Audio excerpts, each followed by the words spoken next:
بسم اللہ الرحمن الرحیم۔ سیلز مین سے دوائیں نکلوانے کے بعد پیسے دینے کے لیے جب کاؤنٹر پر پہنچا تو مجھ سے پہلے قطار میں 2 لوگ کھڑے تھے۔ سب سے آگے ایک بوڑھی عورت، اس کے پیچھے ایک نوجوان لڑکا۔ میری دوائیاں کاؤنٹر پر سامنے ہی رکھی تھیں اور ان کے نیچے رسید دبی ہوئی تھی۔ ساتھ ہی 2 اور ڈھیر بھی تھے جو مجھ سے پہلے کھڑے لوگوں کے تھے۔ مجھے جلدی تھی کیونکہ گھر والے گاڑی میں بیٹھے میرا انتظار کر رہے تھے، مگر دیر ہو رہی تھی کیونکہ بوڑھی عورت کاؤنٹر پر چپ چاپ کھڑی تھی۔ میں نے دیکھا وہ بار بار اپنے دبلے پتلے کانپتے ہاتھوں سے سر پر چادر جماتی تھی اور جسم پر لپیٹتی تھی۔ اس کی چادر کسی زمانے میں سفید ہوگی مگر اب گھس کر ہلکی سرمئی سی ہو گئی تھی۔ پاؤں میں عام سی ہوائی چپل اور ہاتھ میں سبزی کی تھیلی تھی۔ میڈیکل اسٹور والے نے خود کارانہ انداز میں عورت کی دوائیوں کا بل اٹھایا اور بولا 980 روپے۔ اس نے عورت کی طرف دیکھے بغیر پیسوں کے لیے ہاتھ بڑھایا۔ عورت نے چادر میں سے ہاتھ نکالا اور مٹھی میں پکڑے مڑے توڑے 50 روپے کے 2 نوٹ کاؤنٹر پر رکھ دیے، پھر سر جھکا لیا۔ بقایا؟ دکاندار کی آواز اچانک دھیمی ہو گئی، بالکل سرگوشی کے برابر۔ اس نے عورت کی طرف دیکھا۔ بوڑھی عورت سر جھکائے اپنی چادر ٹھیک کرتی رہی۔ شاید 2 سیکنڈ کی خاموشی رہی ہوگی۔ ان 2 سیکنڈز میں ہم سب کو اندازہ ہو گیا کہ عورت کے پاس دوائیوں کے پیسے یا تو نہیں ہیں یا کم ہیں اور وہ کشمکش میں ہے کہ کیا کرے۔ مگر دکاندار نے کوئی لمحہ ضائع کیے بغیر تیزی سے اس کی دوائیوں کا ڈھیر تھیلی میں ڈال کر آگے بڑھاتے ہوئے کہا، اچھا اماں جی شکریہ۔ بوڑھی عورت کا سر بدستور نیچے تھا۔ اس نے کانپتے ہاتھوں سے تھیلی پکڑی اور کسی کی طرف دیکھے بغیر دکان سے باہر چلی گئی۔ ہم سب اسے جاتا دیکھتے رہے۔ میں حیران تھا کہ 980 روپے کی دوائیں اس دکاندار نے صرف 100 روپے میں دے دی تھیں۔ اس کی فیاضی سے میں متاثر ہوا تھا۔ جو ہی وہ باہر گئی دکاندار پہلے ہمیں دیکھ کر مسکرایا، پھر کاؤنٹر پر رکھی پلاسٹک کی ایک شفاف بوتل اٹھا لی جس پر لکھا تھا ڈونیشنز فار میڈیسن، یعنی دواؤں کے لیے احتیاط۔ اس بوتل میں بہت سارے نوٹ نظر آ رہے تھے، زیادہ تر 10 اور 50 کے نوٹ تھے۔ دکاندار نے تیزی سے بوتل کھولی، اس میں سے مٹھی بھر کر پیسے نکال لیے، پھر جتنے پیسے ہاتھ میں آئے انہیں کاؤنٹر پر رکھ کر گننے لگا۔ مجھے حیرت ہوئی کہ یہ کیا کام شروع ہو گیا ہے، مگر دیکھتا رہا۔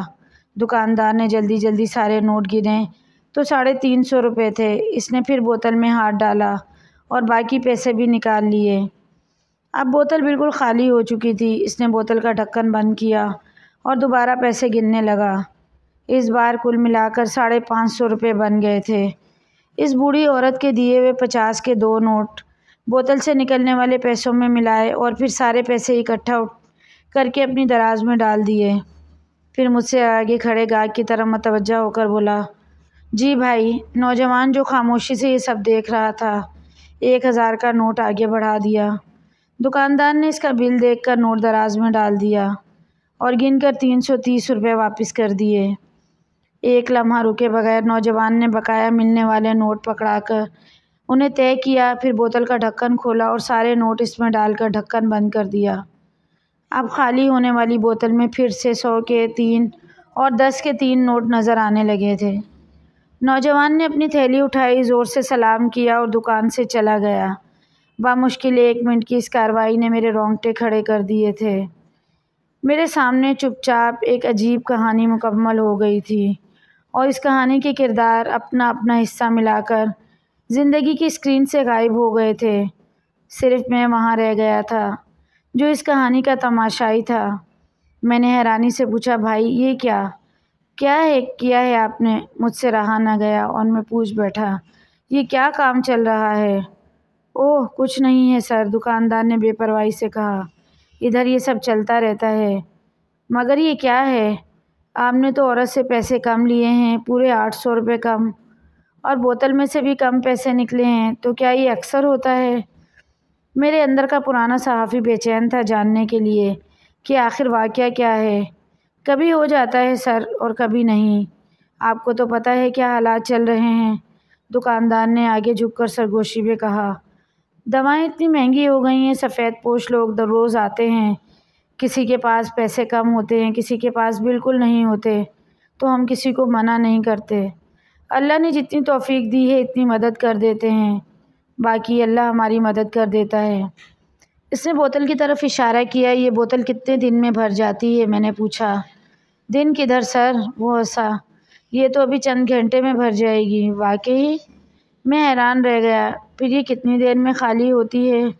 یہ خالی نہیں ہوتی سر، اگر خالی ہو جائے تو 2 سے 3 گھنٹے میں پھر بھر جاتی ہے۔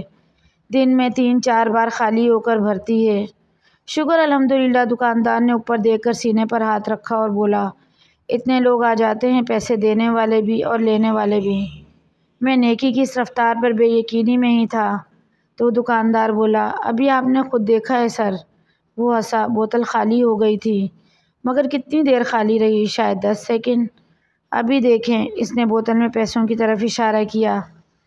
پیسے دینے والے کون ہیں؟ ادھر ہی کے لوگ ہیں سر۔ جو دوائیں لینے آتے ہیں وہی اس میں پیسے ڈالتے ہیں۔ اور جو دوائیں لیتے ہیں ان پیسوں سے وہ کون لوگ ہیں؟ میں نے پوچھا۔ دکاندار بولا، وہ بھی ادھر کے ہی لوگ ہیں۔ زیادہ تر بوڑھے، بیوائیں اور کم تنخواہ والے لڑکے ہیں جن کو اپنے والدین کے لیے دوائیں چاہیے ہوتی ہیں۔ اس نے بتایا۔ میرا دل لرز گیا۔ لڑکے کیوں لیتے ہیں چندے کی دوائیں؟ دکاندار بولا، سر اتنی بے روزگاری ہے، بہت سے لڑکوں کو تو میں جانتا ہوں ان کی نوکری نہیں ہے، بے روزگاری ہے، مہنگائی ہے۔ اس نے دکھی لہجے میں کہا، اب گھر میں ماں باپ ہیں، بچے ہیں، دوائیں تو سب کو چاہیے، تو لڑکے بھی اب مجبور ہو گئے ہیں اس بوتل میں سے دوا لینے کے لیے۔ کیا کریں؟ کئی بار تو ہم نے روتے ہوئے دیکھا ہے اس میں سے لڑکوں کو پیسے نکالتے ہوئے۔ یقین کریں ہم خود روتے ہیں۔ مجھے اس کی آنکھوں میں نمی تیرتی نظر آنے لگی۔ اچھا میرا کتنا بل ہے؟ میں نے جلدی سے پوچھ لیا کہ کہیں وہ میری آنکھوں کی نمی نہ دیکھ لے۔ 740 روپے اس نے بل اٹھا کر بتایا اور ایک ہاتھ سے اپنی آنکھیں پوچھنے لگا۔ میں نے اس کو 1000 کا نوٹ تھمایا اور جو پیسے باقی بچے بوتل کا ڈھکن کھول کر اس میں ڈال دیے۔ جزاک اللہ سر۔ وہ مسکرایا اور کاؤنٹر سے ایک ٹافی اٹھا کر مجھے پکڑا دی۔ میں سوچتا ہوا گاڑی میں آ بیٹھا۔